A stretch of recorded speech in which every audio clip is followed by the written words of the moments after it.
Hun skal til lazarettet i Ringe.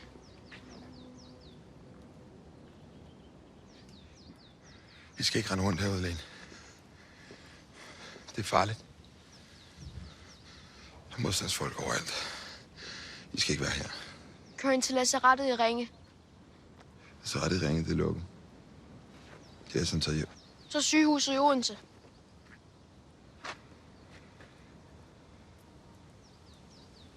Der er ikke nogen, der vil hjælpe en tysker. Og du har set, hvad der sker, hvis man prøver.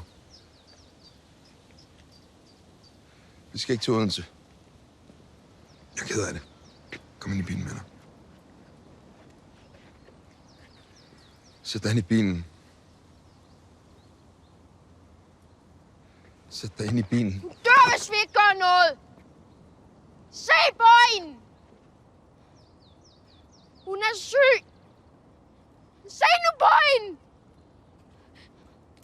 Kør ind til Odense. Far! Nu! Hun skal til Odense! Hun skal!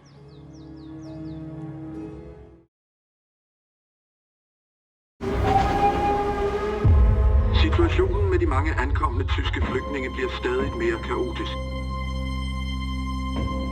第二次世界大戦終戦1ヶ月前のデンマーク。500人以上のドイツ人難民の受け入れを強制された学校。Ich muss Sie doch wohl nicht daran erinnern, dass Dänemark immer noch von Deutschland besetzt ist. De kan ikke bare komme her og hundsmide. Entschuldigen Sie, dass ich störe, aber mein Sohn ist sehr krank. Så hjælper vi jo tyskerne. Så nu gå og hjælpe alle de nazister. Vi er nødt til at gøre mere. Jeg er bange for, hvad der sker med os. Vi skal ikke hjælpe dem mere, vel?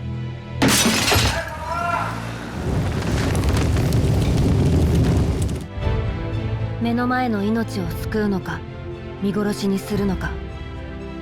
少年の眼差しを通して紡ぎ上げた第二次世界大戦の知られざる歴史の1ページ。